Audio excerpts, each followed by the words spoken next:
하나님 아버지, 은혜를 감사합니다. 귀한 시간에 우리가 주의 말씀을 받습니다. 예수님께서 우리에게 기록해 주셨던 그때 그 순간 그 감격의 말씀으로 우리가 말씀을 받고 하나님 앞에 더 귀하게 아름답게 쓰임받는 우리의 삶들이 될 수 있도록 도와주시옵소서. 특별히 부족한 종을 붙잡아 주시고 꼭 필요한 말씀이 전달될 수 있도록 성령께서 도구로 사용하여 주시옵소서. 예수님의 이름으로 기도하옵나이다. 아멘. 지난 한 주간은 우리가 특별 새벽기도를 통해서 여러분들이 간절히 하나님 앞에 기도했습니다. 우리의 기도가 저는 반드시 응답되리라고 믿습니다. 그에 대한 이제 총괄 우리가 종합해서 오늘 이제 말씀을 드리려고 합니다. 오늘 살고 있는 현대인들이 매우 보편적으로 경험하고 있는 한 질병의 증세를 여러분들에게 소개합니다.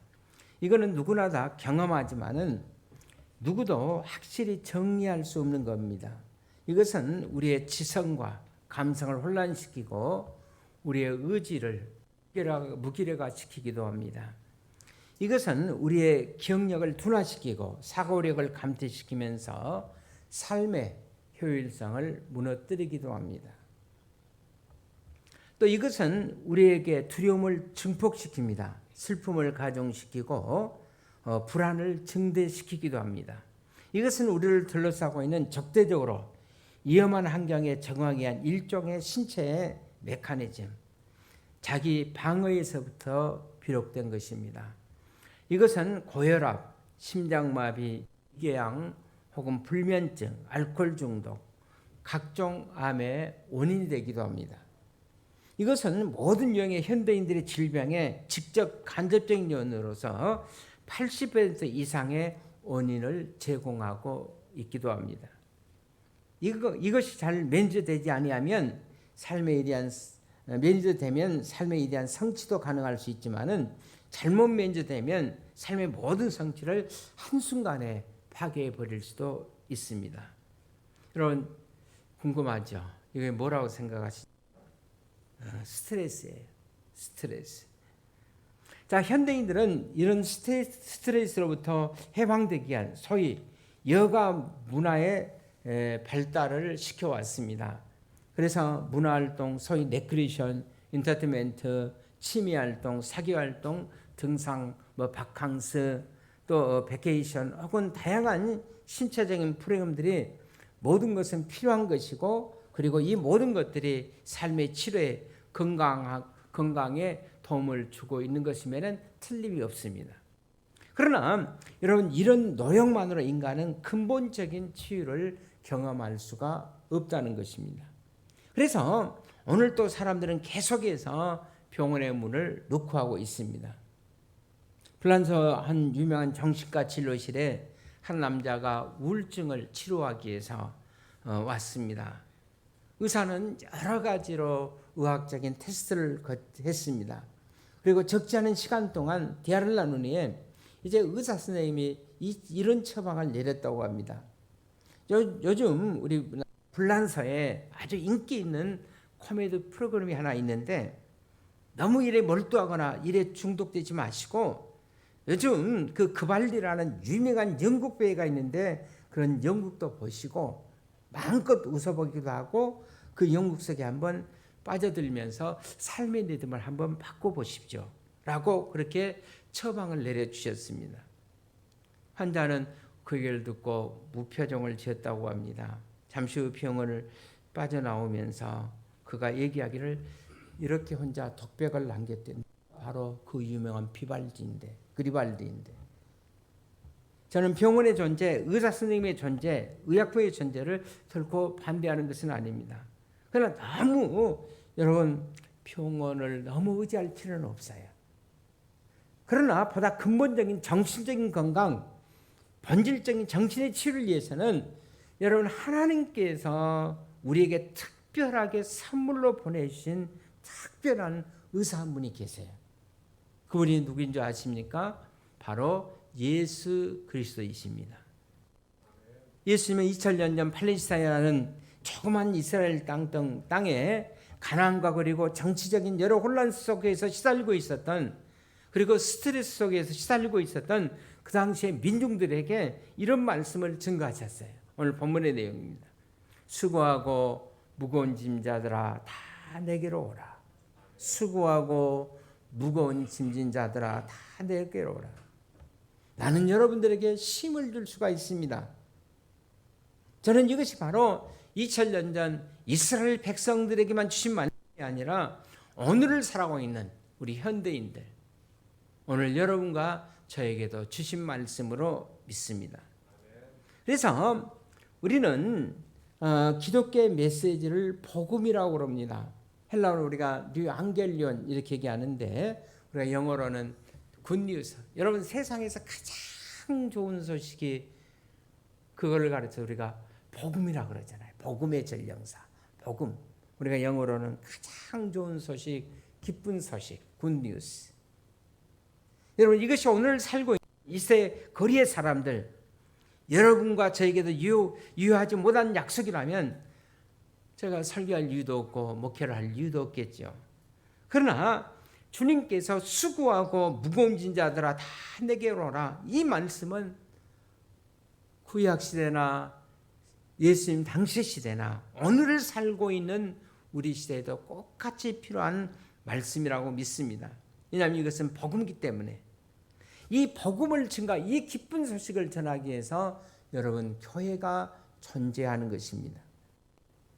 이런 여러 가지 스트레스부터 해방돼서 진정한 안식, 진정한 자유, 그리고 진정한 해방의 처방이 있는가?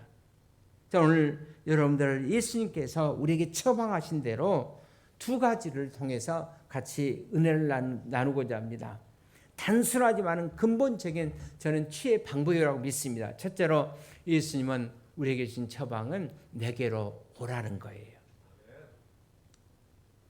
수고하고 무거운 짐자들아 다 내게로 오라. Come into all. 내게로 오라. 하나님의 아들인 예수 그리스도는 우리 인생들이 짊어지는 그 수고롭고 무거운 힘의 정체를 누구보다도 다 더 잘 알고 계시는 분이세요. 원래 그는 태초부터 계신 분이었습니다. 그러기에 그는 우리의 모든 것을 다 알고 계셔요. 여러분 수고하고, 이 말씀 속에는 수고라는 단어가 성경에 맨 처음에 어디에 등장하냐면 창세기에 등장합니다. 맨 처음 인간이 범죄했을 때 그때 수고가 나왔어요. 자, 범죄한 첫째 사람 아담과 하와에게 하나님께서 이렇게 말씀합니다. 내가 이제부터는 수고하고 자식을 낳을 거다. 내가 이제부터는 수고하고 자식을 낳을 것이다. 여러분 자식을 낳는 것이 벌이 아니에요. 수고가 이제는 처벌이 되었습니다. 내가 수고하고 자식을 낳을 것이다. 만약에 아담과 하와가 범죄하지 아니했더라면 우리 자매님들이 아이를 출산할 때, 아이를 낳으실 때 아주 유쾌하게 기분 좋게 여보 나 지금 어린아이 낳아 1, 2, 3 쭉 나오고 얼마나 기분 좋게 유쾌하게 아마 출산을 했을지도 모릅니다. 하나님의 아들이신 예수 그리스도는 인생이 짊어지고 다니는 수고하고 무거운 짐의 정체를 누구보다도 잘 아시는 분이세요. 이것은 고통스러운 노동을 말합니다. 성경은 여러분 노동의 가치를 귀하게 평가합니다. 그러나 타락 이전에도 노동은 있었어요. 하나님이 처음 창조한 에덴 동산 안에서 처음 사람들은 경작하며 일하며 살도록 그렇게 되어 있었습니다. 노동이 잘못이 아니에요. 그러나 죄가 찾아오고 타락이 찾아왔을 때 달라진 것이 뭐냐면 정말 기쁘고 즐거워할 이 노동이 고통스러운 노동으로 변화됐다는 겁니다. 이것이 바로 여러분 타락의 결과라고 할 수가 있어요. 그래서 유명한 도스토옙스키는 그의 작품인 주인공의 입술을 벌려서 자주 이런 말을 되풀이했다고 합니다. 죄인에게 산다는 것은 그 자체가 힘들고 버거운 것이다. 죄인들에게 산다는 것은 그 자체가 정말로 힘들고 버거운 것이다. 따라서 여러분, 죄 문제가 해결되지 않으면 우리에게는 진정한 진정한 안식이 없습니다. 죄 문제가 해결되지 않으면 자유가 없어요. 그러면 어떻게 이 죄 문제를 해결할 수가 있는가? 우리가 구약 이사야서를 읽어보시면, 자, 이사야서는 장차 오실 메시아, 이 예수 그리스도를 예언하면서, 즉 예수가 오신다는 사실을 이렇게 말합니다. 그는 실로 우리의 질고를 지시고 우리의 슬픔을 당할 것이다. 여러분, 질고란 말은 질병입니다. 고통, 이런 의미들을 다 내포하고 있는 단어예요. 그가, 예수 그리스도가, 메시아가 우리의 질고, 우리의 고통, 우리의 질병을 다 짊어지시고, 우리의 슬픔도 이런 것들을 다 짊어지시고 우리에게 치유와 안식을 주실 것이다 약속하셨어요. 여러분, 십자가를 지시고 고통을 당하시는 예수, 이그러진 얼굴, 절규하는 주님의 목소리. 여러분, 이 예수를 우리가 생각해 보면서 저는 마음속에 이런 생각이 스치고 지나갔습니다. 제가 예수라면 혹시 정말 우리의 삶의 모든 일어난 일을 다 이해하고 계실 거지. 내 좌절, 내 고통, 내 방황, 그분은 다 이해하실 거야. 맞습니다. 주님은 이 땅에 오시사 짤막한 인생을 살면서 좌절과 배신과 고통과 오해를 다 경험하셨어요. 그리고 주님은 십자가에서 이렇게 부르짖었습니다. 엘리 엘리 라마 사박다니, 나의 하나님 나의 하나님 어찌해서 나를 버리셨나이까. 이렇게 죽으신 예수. 자, 그분은 나의 모든 것을 이해하실 거야. 내 모든 것을 이해하시고, 그리고 내 마음속의 슬픔을 기쁨으로 바꿔주실 것이고, 절망을 희망으로 바꿔주실 거예요. 맞습니다. 여러분, 예수라는 인격이 우리의 마음속에 찾아오면 내 인생이 새롭게 변화되고 고통과 슬픔이 변해서 기쁨으로 바꿔지는 줄로 믿습니다. 왜냐하면 그분은 날마다 우리의 짐을 져주시는 분이시기 때문이에요. 그런데 여러분, 왜 사람들이 예수님 앞으로 나오려고 하는 그 이유 중에 하나는 예수 믿는 것도 또 하나의 짐을 내가 지는 것이라고 생각하기 때문에 그렇습니다. 여러분, 종교를 짐으로 생각하는 사람들이 많아요.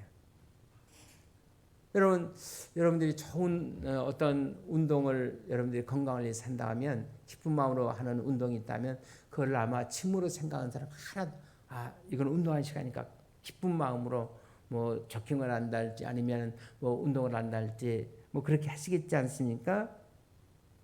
그런데 여러분, 종교를 짐으로 생각합니다. 물론 우리가 믿음이 없으면 그렇게 생각할 수도 있겠죠. 주일날 할 것도 많은데 웬 이렇게 교회 가서 꼭 예배를 드려야만 하는가? 아니면 새벽 기도단에 가서 꼭 그렇게 기도하셔야만 하는가? 수요일도 가야 되는가? 왜냐하면 종교를, 예수 믿는 것을 짐으로 생각하기 때문에 그렇습니다. 성경은 이 종교라는 단어를 긍정적으로 평가하지 않습니다. 예수님도 그래서 종교인들을 하셨어요. 여러분, 마태복음 23장에 보면 예수님 당시의 대표적인 이 바리새인들을 향해서 저들은 무거운 짐을 묶어 사람들의 어깨에 올려놓았다 그랬어요. 그러나 우리 예수님은 이렇게 말합니다. 수고하고 무거운 짐진 자들아 다 내게로 오라. 이 말씀 속에는 종교의 짐을 지고 있는 사람들도 다 여기에 포함되어 있는 거예요. 제가 오늘 이 시간에 여러분들에게 말씀드린 건 제가 종교를 소개하는 것이 아닙니다. 인격자이신 예수님을 소개하는 거예요. 여러분, 제가 목회하면서 느끼는 것도 예수를 만나지 못하고 정말 예수님을 체험하지 못하고 교회 신앙생활하면 그것처럼 무거운 짐이 없어요. 주일날 와서 예배드리는 것도 너무 무겁고 힘들고, 하나님 앞에 와서 헌금 드리는 것도 힘들고, 섬기는 것도 힘들어지고, 그러나 정말로 내가 예수를 만났다면, 예수님을 체험한 사람이라면 여러분 교회 생활은 정말 즐겁고 기쁜 생활이에요. 요새 뭐 슬기로운 단어가 뭐 슬기로운 뭐 의사, 뭐 슬기로운 학교 생활, 슬기로운 단어가 많이 등장하더라고요. 아마 슬기로운 교회 생활이 될 줄로 믿습니다. 종교를 짐으로 생각해서, 자, 그래서 너무 무거워서 어느 날 떠나갔던, 인생의 방황을 했던, 그러나 방황 끝에 다시 돌아와서 예수 그리스도를 눈물겹도록 아름다운 소설을 썼던 러시아 작가 톨스토이는 이런 얘기를 했습니다. 그는 어렸을 때 신앙생활을 잘했어요. 그러나 청소년 시절에 그는 신앙생활을 떠납니다. 나이가 55세가 되었을 때 그는 이제 신앙론이라는 글을 쓰기 시작해요. 지나간 55년 동안 살아온 내 인생의 최초의 15년간 소년기를 지하고는 나는 안식을 경험하지 못했다. 안식을 알지 못하고 살아왔다. 내가 18세 되던 내 친구가 내게 찾아와서 신이 인간을 만든 것이 아니라 인간들이 신을 만들었다고 나를 설득했다. 나는 그래서 그의 말이 진리라고 생각했다. 그래서 나는 어렸을 때 가족들이 믿었던 종교를, 기독교를 떠나기로 작정했다. 나는 종교를 포기하는 것이 내 인생의 참 자유를 얻는 것이라고 생각했다. 나는 심지어 종교는 내 삶을 속박하는 것이라고 생각했다. 그러나 내 나이 55세, 이제 나는 내가 버린 어머니 품 같은 다시 신앙의 품으로 돌아온다. 나는 종교로 돌아온 것이 아니라 나는 그리스도 예수에게로 돌아왔다. 그리고 예수 안에서 나는 다시 참된 안식을 발견했다. 이것이 톨스토이가 쓴 자기의 신앙론의 그 고백론이에요. 우리 예수님은 이렇게 얘기합니다. 자신을 소개하기를 수고하고 무거운 짐자들아 다 내게로 오라. 내가 너희를 편히 쉬게 해주겠다. 그렇습니다. 여러분, 예수님이 우리의 안식이고 예수님이 우리에 대한 자유의 행복이라면, 사랑하신 여러분, 저도 오늘 여러분들에게 이 처방을 드립니다. 예수님 앞으로 나오시기 바랍니다. 내게로 오라. 오늘 성경에 보면 예수님의 두 번째 처방이 있어요. 자, 스트레스에 시달리고 참 안식을 얻지 못하고 참 자유를 경험하지 못한 사람들에게 주님은 두 번째로 우리에게 처방을 주시는데 뭐예요? 그것은 내게 와서 배우라는 거예요. 이것이 바로 주님의 두 번째 처방입니다. 내게 배우라. 나는 마음이 온유하고 겸손하니 나의 멍에를 메고 내게 와서 배우라. 사람들은요, 이 배우라는 말만 들어도 스트레스를 굉장히 받는다고 그럽니다. 왜냐하면 공부를 즐기지 못한 사람들은 이 배우라는 단어에 얼마나 스트레스를 받는지 몰라요. 사실 저는 공부는 잘한 편은 못했지만 그래도 열심히 한 측에 속합니다. 그래서 배우라고 그러면 저는 그렇게 스트레스는 많이 받잖아요. 근데 어떤 분은 제발 그 얘기는 하지 말라고, 배우라는 얘기 하지 말라고. 저는 그런 분들 특공대라고 생각합니다. 특공대는 특별히 공부는 못하면서 대가리만 큰 사람. 내게 배우라. 자, 그런데 그냥 내게 배우라는 것이 아니라 나의 뭐를 메고, 멍에를 메고 내게 배우라. 그러니까 더 큰 이제 스트레스가 생긴 거예요. 멍에를 메고, 혹시 우리가 이런 오해를 할까 봐서 다음 절에서 예수님은 친절하게 이렇게 덧붙였어요. 내게 배우라. 내게 배우는데, 그런데 그냥 배우는 것이 아니라 내 멍에는 어떻게 했다고 그랬어요?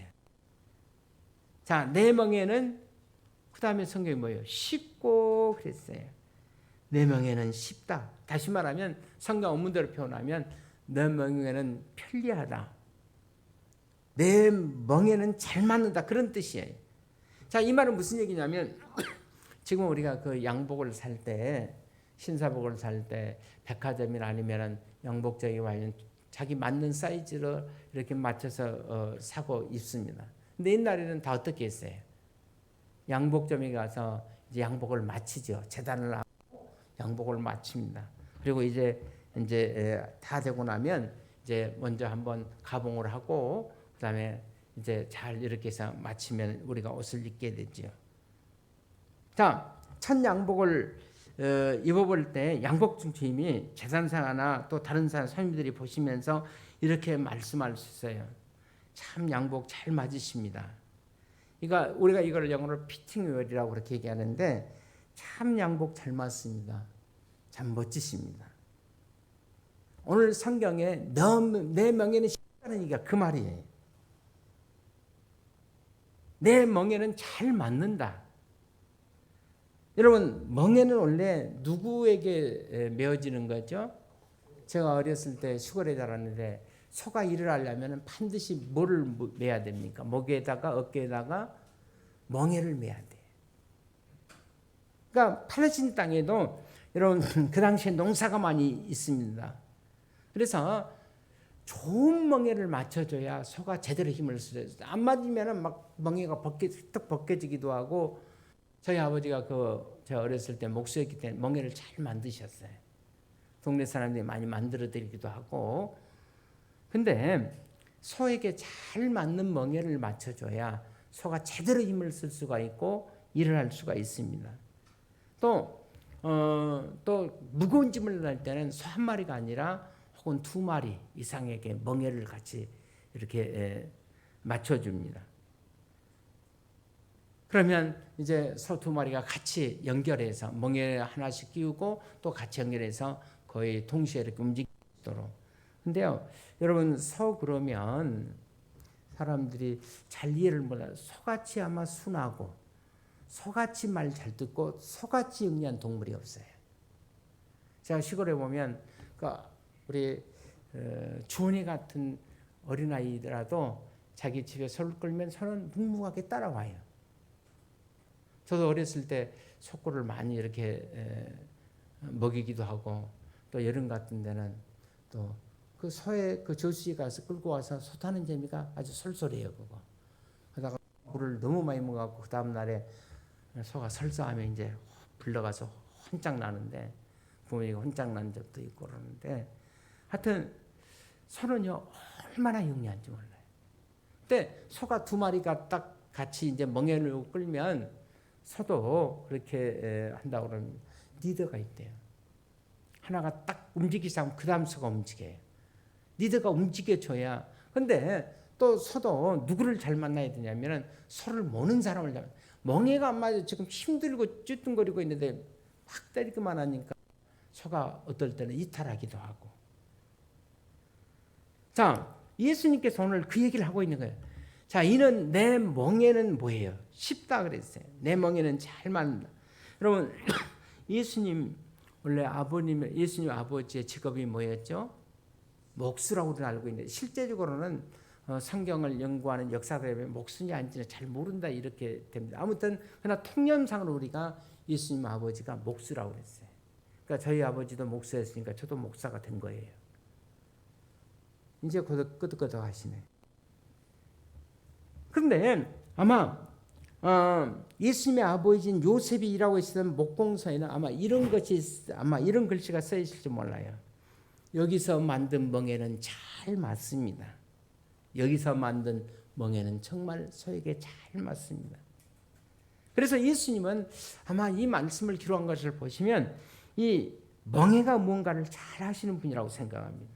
왜냐하면 아버님 목수를 도와서 일하셨던 분이기 때문에 그렇습니다. 내 멍에는 쉽다. 내 멍에는 잘 맞다. 두 마리 소가 함께 일을 하면서도 잘 열심히 한다. 그러면서 예수님은 이렇게 말합니다. 내 멍에는 쉽고 내 짐은 뭐라고 그랬어요? 가벼움이라고 그랬어요. 여러분, 주님은 지금 이 멍에를 통해서 우리에게 이런 얘기를 하고 싶어 하는 거예요. 나의 멍에를 메고 내게 와서 배우라는 겁니다. 그러면 여러분의 마음은 힘을 얻게 된다는 거예요. 내 멍에는 쉽고 내 짐은 여러분 가볍습니다. 이렇게 일하는 여러분 소들은요 멍에를 절대로 짐으로 생각하지 않을 거예요. 왜냐하면 멍에는 효과적으로 일을 할 수 있도록 편안히 일을 할 수 있도록 도와주는 도구라고 생각할 겁니다. 여러분 그 독수리나 큰 새들이 바닥에 놓고 이렇게 먹이를 쪼이면서 걸어가고 보면 어떠죠? 날개가 너무 무거워요. 그래서 움직일 때 이렇게 뒤뚱뒤뚱하면서 여러분 가는 거 볼 수가 있죠. 날개가 보통 무거운 것이 아닙니다. 그런데 새들은 이 날개를 무거운 짐으로 절대 생각하잖아요. 왜냐하면 하늘을 비상해서 이 날개를 통해서 날 수가 있기 때문에. 소들은 멍에가 있어서 편리하게 일을 할 수가 있습니다. 기분 좋게 일을 할 수가 있어요. 그래서 소를 제대로 부릴 줄 아는 사람들은 지혜로운 주인은 결코 소들을 일 가운데 일 풍족 환자처럼 몰아넣지 않습니다. 적당한 휴식과 일의 리듬의 균형을 맞추게 될 겁니다. 쉬면서 일할 수 있도록 도울 겁니다. 그래서 우리 주님은 이렇게 말하면 나의 멍에를 메고 너희들이 내게 와서 배우라. 그러면 너희가 쉼을 얻게 될 것이다.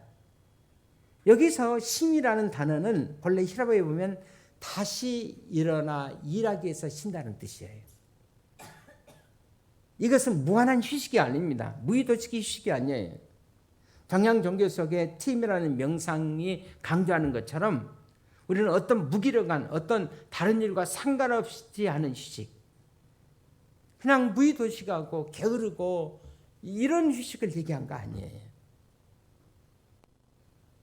새로운 도약을 위해서, 그리고 내가 어떤 성취할 일을 위해서, 과제를 위해서 여유를 갖고 쉬는 안식. 그래서 우리의 인생의 목표를 향해서 인도해 주시는 놀라운 그분이 바로 우리에게 그렇게 얘기하는 거예요. 내 멍에는 쉽습니다. 그리고 내 짐은 가볍습니다. 저는 최근에 그 종교학자 마르틴 루터의 정교를 제가 다시 보고 있습니다. 그런데 종교적인 수단 논쟁을 벌이고 그 캐톨릭에서 이제 정생 프레셔, 그 압박을 받고 있는 그런 아주 자기 목숨이 채점이면 그 당시에는 종교 시대이기 때문에 날아갈지도 모르는 그런 생사의 갈림길 긴장의 속에서 마르틴 루터는 마음의 여유를 잊어버리지 않았대요. 이런 부분이 저에게는 참 감동이 되었습니다. 거기에 보니까 막 종교에게 그 한참 막 교황청에서 죽여도 괜찮다 이런 지금 재판의 과정이 지금 나오는 그런 상황 속에서 자기를 같이 있는 동료 가운데 한 분이 있는데 필립 멜랑크톤이라는 사람이 있는데, 자 그가 마르틴 루터에게 편지를 쓰면서 여보게 주말에는 우리가 정말 한 번만 하나님의 섭리가 뭔가를 한번 의논해 보세요. 그리스도의 하는 역할이 뭔가 한번 의논해 보자고, 토론을 한번 해보자고. 그래서 편지를 보냈을 때 루터는 그 어려운 상황 속에서도 멜랑크톤에게 섭리의 일은 그냥 하나님의 섭리자, 하나님의 섭리에게 맡기고 주말에는 그냥 나와 더불어 낚시나 갔어요. 저는 참 여유가 있는 얘기라고 생각합니다. 멜랑크톤은 깜짝 놀래갖고, 아니 지금 자네의 목숨이 지금 사냐 죽냐 이런 판국에 낚시는 웬 낚시야? 여러분 위험한 상황 속에서 여러분 이런 여유를 가질 수가 있는가? 다시 마르틴 루터는 메모지를 가지고 답변을 하는데 이것은 그리스도의 여유일 뿐입니다. 주님이 내게 주시는 여유입니다 라고 얘기했다고 합니다. 그리고 나서 그 안에다가 히브리서 2장 12장 2절 3절에 메모를 했는데, 믿음의 주요 온전케 하신 이인 예수를 바라보자. 예수를 바라보자. 자, 예수님은 앞에 있는 즐거움을 위해서 그 부끄럽고 고통스러운 십자가를 이겨내셨다는 겁니다.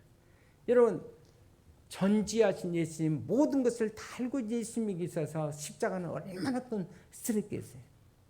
내가 내일이면 이 십자가를 져야 되는데, 여러분 그 십자가를 생각할 때 그 고통을 전능하신 주님이시가 다 알지 않습니까? 아신 주님께서 얼마나 스트레스 많이 크셨겠어요. 그러나 여러분 십자가를 향해 가시면서도 주님은 부끄러운 수욕을 다 견뎌내셨습니다. 왜냐하면 앞으로 있을 즐거움을 위해서 내가 이 십자가를 져야만이 많은 사람들이 구원을 얻을 수가 있겠구나. 십자가 건너편에는 영광을 바라보시면서 미래를 바라보시면서 묵묵하게 십자가를 견뎌내시는 주님. 그리고 다음 절에 너희도 피곤하고 낙심하지 않게 해서 이 주님을 생각하라. 피곤하고 낙심하지 않게 해서 주님을 바라보라는 거예요. 그 다음에 사랑하신 여러분, 십자가를 넘어 견디신 예수 그리스도가 우리와 함께 하신다면 그분이 바로 우리의 인생의 길을 지도하겠다면 아무리 우리가 코로나 시대에 힘들고 어려워도 우리는 그 안에서 힘을 얻을 수가 있어요. 대부분의 사람들은 바쁜 일이 생기면 막 허둥지둥거립니다. 정말 믿음의 사람은 오히려 고난을 만나면 그 믿음이 견고해져요. 그리고 이 견고가 끝나고 난다면 반드시 하나님의 은혜가 있어요. 여러분 요셉을 생각해 보십시오. 그 당시에는 요셉이 이제 막내나 다름없죠. 아버지의 사랑을 듬뿍 받는데 배다른 형제들의 시기로 말미암아서 어떻습니까? 애굽의 종으로 팔려가 버리잖아요. 여러분 어느 날 갑자기 부잣집 막내 아들로 사랑을 받던 그가 종으로 팔려가서 그 당시 종은 사람 취급 받지 못하잖아요. 어린 나이에 얼마나 고생했겠어요. 그래서 어떻게 이제 살만하니까 또 주인 안에 미움을 받아서 어디로 가죠? 감옥으로 떨어지고 또 감옥에서도 어느 날 장관들이 와서 꿈을 꾸다가 그 꿈을 잘 해석해 주니까 내가 반드시 너를 기억하겠다고. 그리고 다시 복직됐는데도 또 거기도 또 배신당하고 그 고난을 견뎌냈더니 결국은 때가 되니까 요셉을 하나님께서 애굽의 총리로 만들어주시고. 여러분 아브라함 생각해 보십시오. 딸이 거의 다 되도록 자녀가 없어요. 하나님 기적적으로 주셨잖아요. 그러니까 그 자녀로 인해서 아브라함이 얼마나 즐거워했어요. 얼마나 감사했습니까. 그런데 어느 날 하나님께서 아브라함에게 시험을 주십니다. 그 아들을 바치라는 거예요. 모리아 산에 가서 그 아들을 제물로 번제물로 하나님 앞에 드리라는 거예요. 아니 주시니라 말지 줄 때는 언제고 이제 또 바치라고 하니까 차라리 하나님께서 아브라함아 너는 이제 살 만큼 살았으니까 네가 나의 변조물이 있다. 그럼 아브라함은 정말 믿음의 사람이니까 하나님 감사합니다. 저를 이렇게 순교의 제물로 번제물로 바치다니 막 기쁘게 드렸는데 자기 목숨보다도 몇십 배 더 아끼는 아들 이삭을 바치라고 하니까 얼마나 힘들었겠어요. 아브라함은 하나님 말씀에 믿음으로 순종했더니 하나님께서 그 믿음을 보시고 뭐라고 그랬어요? 이제야 내가 나를 사랑한 줄 알았다. 여러분 저는 코로나가 지금 전 세계 속에 흩어지고 있는 이것이 바로 하나님께서 우리의 믿음을 저울치로 달아보고 생각합니다. 물론 우리가 코로나 준비 잘 하셔야 돼요. 마스크 잘 쓰고 우리가 예배 1시간 드려서 교회에서 예배 드리다가 코로나 걸렸던 데는 아직 통계적으로 중도본에서도 없다고 발표를 했어요. 다만 뭐냐면 끝나고 나서 식사하고 끝나고 나서 소그룹 모임 갖고 찬양대원들이 모여서 찬양하고 거기에서 이제 예배 드리고 가는 데는 절대 코로나 없습니다.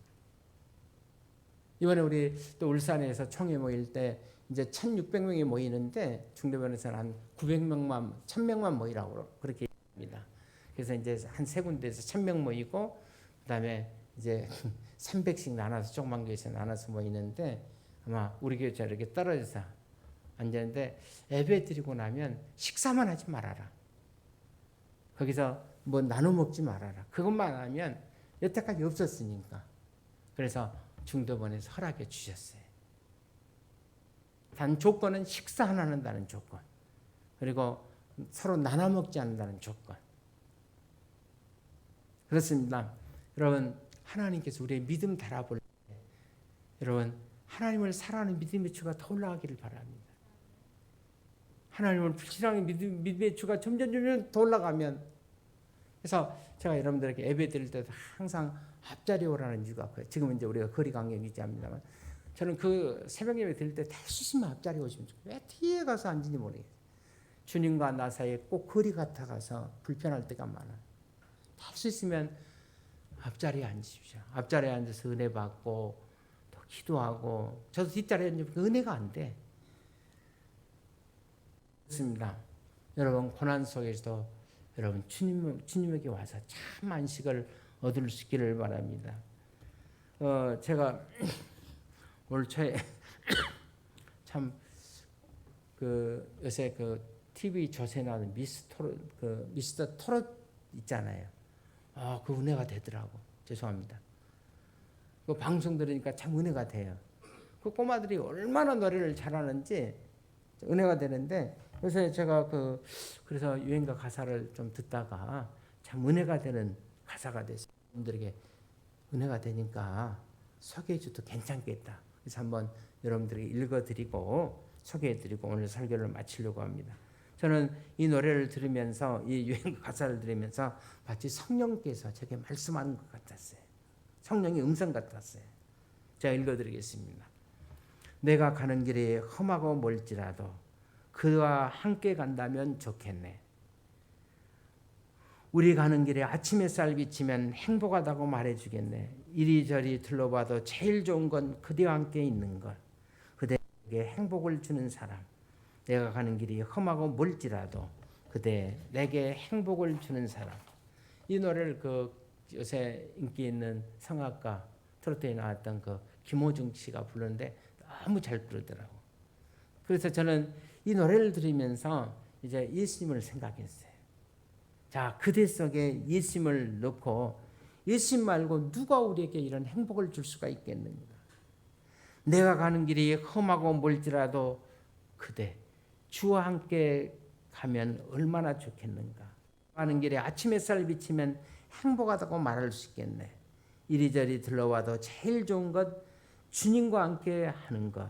주님이 내게 행복 주는 사람. 여러분, 이런 진정한 행복을 여러분과 제가 얻고 싶지 않아요? 여러분, 이 그리스도 안에 진정한 안식, 쉼을 여러분과 제가 얻고 싶지 않습니까?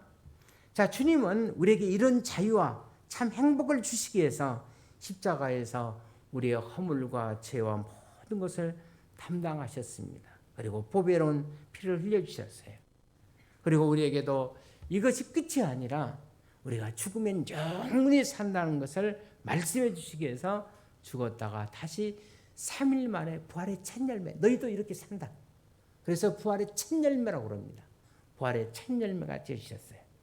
그리고 이 땅에 사시다가 40일 만에 어떻게 하죠?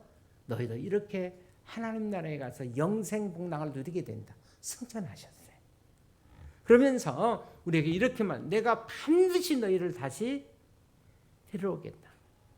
이런 우리가 이 땅에서 건강하면 80, 90, 요새 120세까지 이렇게 얘기하는데, 그런 분들은 특별한 분들이고 100세 이내는 다 천국 갑니다. 천국 가시는데, 천국에서 제가 우리 주일학교 학생들에게 물어봤어요. 몇 살까지 살 것 같냐? 그랬더니 천국에서는 영원 살라고 그러더라고요. 얘들 잘 알아요. 그러니까 영원히 사는 거예요. 거기 100년만 살고 끝나는 것이 아니라, 거기에다 10배, 1000년만 살고 끝난 것이 아니라 이 땅의 삶이 천국에서 영원히 결정이 되는 거예요. 영생무궁토록 살 겁니다. 주님과 더불어. 그래서 주님은 오늘 우리에게 이렇게 말씀합니다. 수고하고 무거운 짐자들아 다 내게로 오라. 내가 너희를 편히 쉬게 하리라. 이는 내 멍에는 쉽고 내 짐은 참으로 가볍다. 그리스도 안에서 참 안식을 누리는 여러분과 제가 될 수 있기를 주의 이름으로 축원을 드립니다. 우리 기도하겠습니다. 하나님 아버지 감사합니다. 오늘 또 주님 안에서 참 안식을 얻도록 저들을 성전으로 불러주셔서 감사합니다. 하나님, 힘들고 어려운 이때 주님으로 인해서 기뻐하게 하시고, 힘들고 어려운 이때 주님 때문에 더 감사하는 삶이 될 수 있도록 도와주시옵소서. 예수님의 이름으로 기도합니다. 아멘.